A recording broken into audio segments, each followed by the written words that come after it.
సంజు సంజు ఏ సంజు పడుకున్నావా? లేదా రా కమాన్ కమాన్. ఏమైంది? నువ్వు బయటింది రావట్లేదు. రావట్లేదు. తన్ని పర్లేదు. తన్ని మేడం. తన్ని షూర్. సంజు తొందరపడి తన్నే నాన్న. ఎక్కడ చిన్న తేడాగా ఉంది. ఏంటో ఏదో రీప్లే చూస్తున్నట్టుగా ఉంది. Sanju all the best.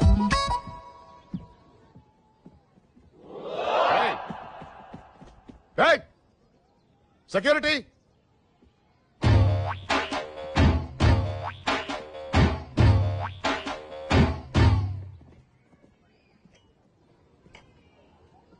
బాబు నాకు కూడా కాఫీ తీసుకురమ్మా. ఏం సార్ సంగతిలో? చాలా రోజులైంది చూసి. విషయం చెప్పరా. ఏం లేదు సార్, లాస్ట్ టైం మీరు అనుకున్నట్టుగా చేశారు. నేను ఒక్క మాట అనలేదు. ఈసారి మాత్రం నా మాట నగ్గాల్సిందే, బాగి నాకు చేసేయాల్సిందే. ఎరా, నీ గర్ల్ ఫ్రెండ్ సప్లై చేయడానికి కూతురు కన్నట్టుంది నా పరిస్థితి. అవును, తెలియక అడుగుతున్నాను. పెద్దమ్మాయిని ప్రేమించి రెండో దాంతో పెళ్లి చేయమని అడగడానికి సిగ్గులేదు నీకు? సిగ్గుగా సార్, ఇన్ఫర్మేషన్ లేదు. ఇన్ఫర్మేషన్ ఉంటే ఎందుకు చేస్తాం ఇవన్నీ? ఇన్ఫర్మేషన్ లేకే కదా పెద్దమ్మాయి పెళ్లికి చిన్నమ్మాయి వచ్చిన ఇంత గొడవ జరుగుండేది కాదుగా. అప్పుడు అది అమెరికా వెళ్ళిందిరా. అది అది రాను పోయిన ఖర్చు ₹1,00,000 అవుతుందని లోపించారు. ఇప్పుడు చూడండి సార్, నా మాటని బాగి నాకు ఇచ్చి పెళ్లి చేశాను సార్. మీ ఇంట్లోనే మీ కళ్ళ ముందు చిలకా గోరింకలా. నువ్వు గోరింకులు కాదురా, గద్దా రాబందు ఆ జాతి పక్షివి. భగవంతుడా, వీడిని చంపకుండా ఉండేలా సహనం ప్రసాదించు తండ్రి. మీకు బీపీ తగ్గడానికి భగవంతుడు ఏం చేశారు సార్? మంచి డాక్టర్ చూపించుకోండి సార్. ఒరే, నీ కాలు పట్టుకుంటా సార్. పెద్దవారు కాళ్ళు గిలో సార్, కావాలంటే చదువుతాను బట్టి సార్. సార్ సార్ పెళ్లి విషయం ఏం చేద్దాం ఉంటారు? చూడండి సార్, మీ పెద్దలలో నాకు ₹1,00,000 అవసరం లేదు. ఏదో 60-70 లక్షలు సర్దం. నీకు 5 నిమిషాలు టైం ఇస్తున్నాను. 6వ నిమిషంలో నువ్వు ఈ క్లబ్ లో గాని నా కూతురు జీవితంలో గాని ఉంటే ఉంటే ఉంటే పంచభూతాల సాక్షిగా నేను చెప్తున్నాను.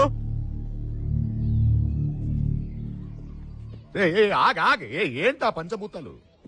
అదా ఏదో చెప్దాం అనిపించింది. పంచభూతాలు చిన్న ఛాలెంజ్ చేద్దాం అనిపించింది. మరి రొటీన్ ఉంటుందని చెప్పి వస్తాను.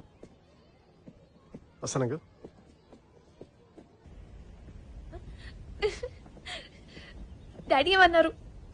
నమస్తే. ఈరోజు బాగి తండ్రి గారిని కలవడం జరిగింది. వారికి ఎంతో ఓపికగా మా ప్రామిషన్ చెప్పడం కూడా జరిగింది. అలాగే మరి వారు కూడా ఎంతో ఓపికగా సహనంతో మా ప్రామిషన్ అంతా విన్నారు. మరి విని దీనిపైన వారు తగిన నిర్ణయం తీసుకుంటారు. వారి స్పందన కోసం మేము అందరం ఎదురు చూస్తూ సెలవు తీసుకుంటూ మీ అందరికి జై హింద్. ఇంతకీ నువ్వు చెప్పింది ఎస్ అనా నో అనా? ఇలాంటి పెద్ద ప్రశ్నలన్నీ నాలాంటి పసివాడిని చెప్పగలడు. లోపల అడిగి తెలుసుకోండి. ఉంటాను. సచ్చినది గొర్రె.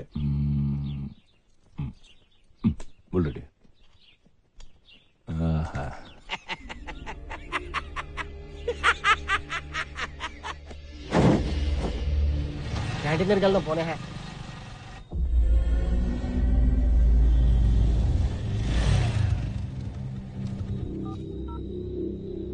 అన్నా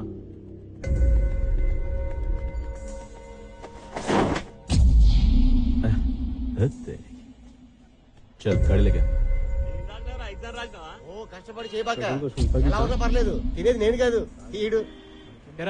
నీకు మాత్రం బెస్ట్ క్వాలిటీ కావాలా? ఏంట్రా హెల్త్ కి బాగుంటది. పెట్టు పెట్టు పెట్టు. కుమ్ము సార్ చాయ్ నా బెసాలే. ఏమయ్యా, టీ బాగాలేకపోతే ఇంకో ఆర్డర్ ఇవ్వయా? రుబాబు చేస్తావేటి?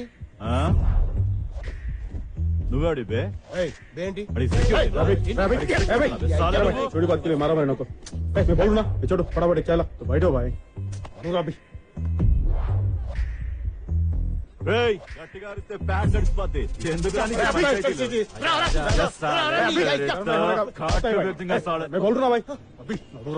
जा लेके जा इसको. ज्यादा होशियारी नहीं दिखाना. बोला रे పోజు కొడతాడు రాడు. ఎవరన్నా ఒక్కొక్క వాళ్ళకి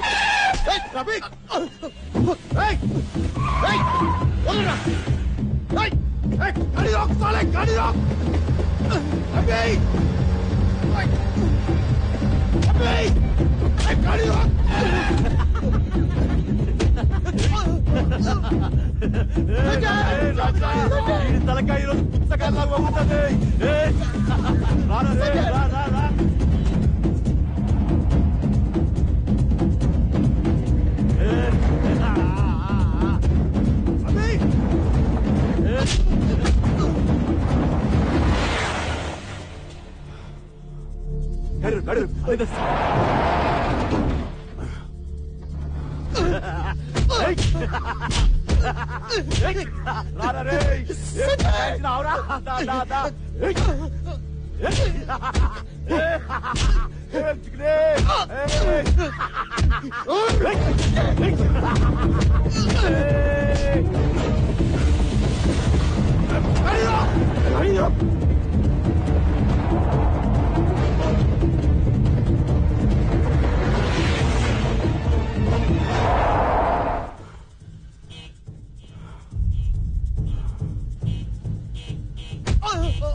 ధోని మార్ చక్కా.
साला ये तो मार डालेगा। मैंने लड़ूंगा इसके साथ। ये ले तेरा 10,000। मैं जा रहा हूँ मैं।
आगे मत बढ़ना। मैं मार दूंगा इसको। चंपेస్తాను नहीं ముందుకొస్తే పొడి చేస్తాను नहीं రావతో పొడు मैं मजाक नहीं कर रहा हूं ముందుకొస్తే పొడి చేస్తాను नहीं నీకే చెప్పేది నేను చెప్తున్నాను పొడు వాడిని आगे मत बढ़ना రావతో పొడు పొడు రావతో అని ఎప్పుడు పొడు నిజంగానే పొడి చేస్తాం నువ్వు వాడిని చంపినా చంపబోయినా నేను చంపేస్తాను ఇక్కడ పిచ్చా చావు కనీసం ఒక్కడిని చంపారన్నా చుట్టూరా నీకు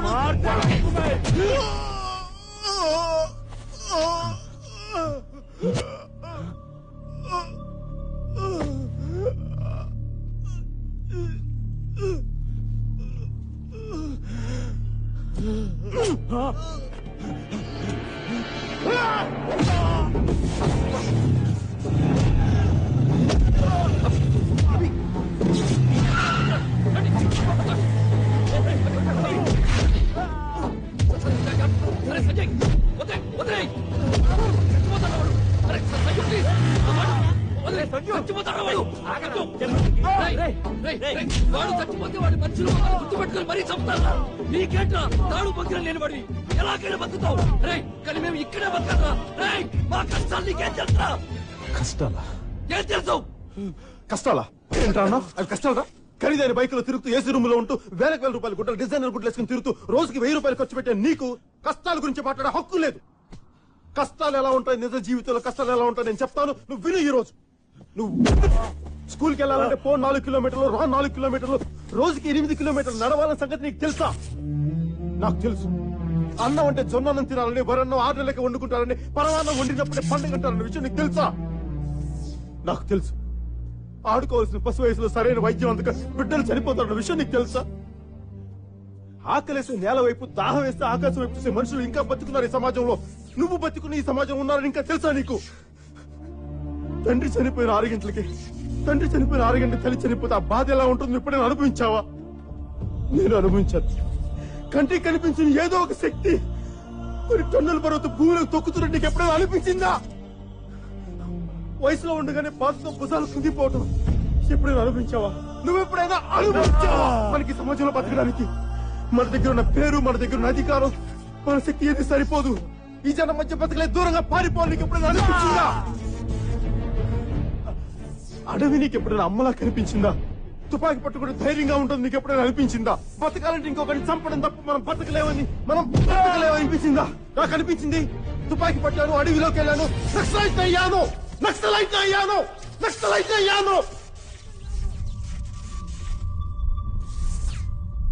ఇక్కడ కష్టం గురించి మాట్లాడే హక్కు